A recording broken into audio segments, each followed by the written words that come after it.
உங்களுக்கு தெரிவிக்கும் செய்தி என்னவென்றால், பிரிட்டிஷ் கம்பெனியின் வியாபார ஒப்பந்தம் தொடர்பாகவும் மற்றும் தங்கள் நாட்டிற்கு நீங்கள் செலுத்தும் திரைப்பொருள் தொடர்பாகவும் ஆற்காடு நவாபியில் இருந்து வரி வசூலிக்கும் உரிமையை நாங்கள் பெற்றுள்ளது தொடர்பாகவும் பேச்சுவார்த்தை நடத்த அழைப்பு விடப்படுகிறது.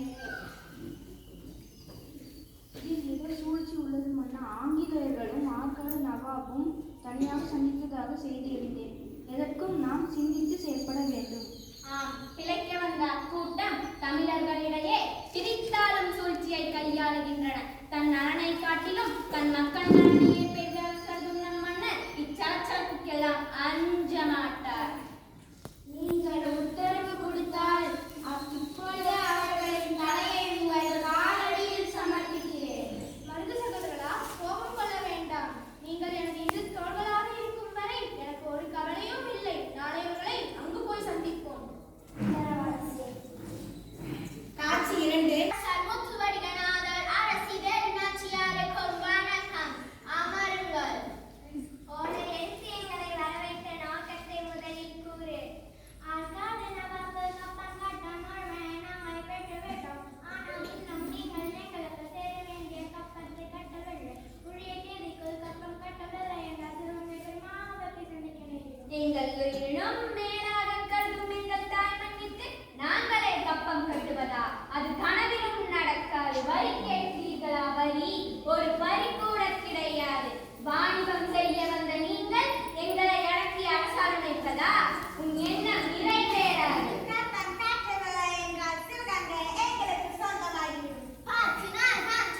அதற்குள் கப்பம் கட்ட வேண்டும். இது கர்னலின் கட்டளை. மாடுகட்டி போரடித்தால் நாளாக என்று யாரை கட்டி போரடிக்கும் குலமடா எங்கள் குலம். தானமாக கேட்டால் தன்னை அனைத்தையும் கொடுத்து விடுவோம். வரமாக கேட்டால் குண்டுமணி அளவு கூட கிடைக்காது.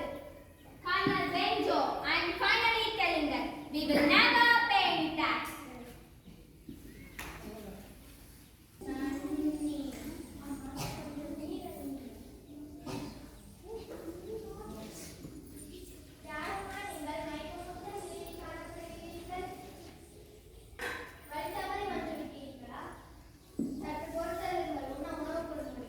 நாடே நம்மை விட்டு போகும் நிலையில் உள்ளது.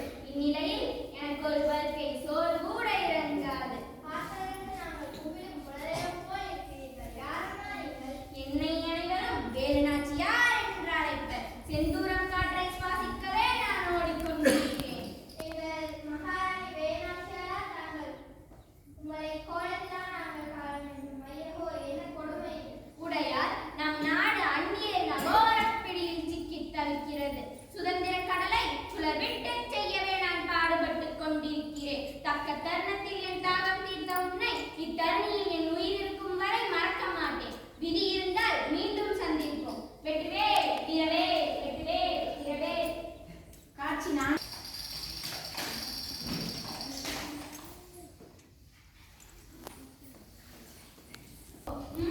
எட்டு ஆண்டுகளுக்கு முன் நடந்த காளையார் கோவில் சம்பவம் நினைவிருக்கிறீர்களா? எனது வீரம் அனாரனை ஒரு சூழ்ச்சியால் கொன்றாயே. மறக்கத்தான் முடியுமா? இல்லை மன்னிக்கத்தான் முடியுமா? இத்தருணம்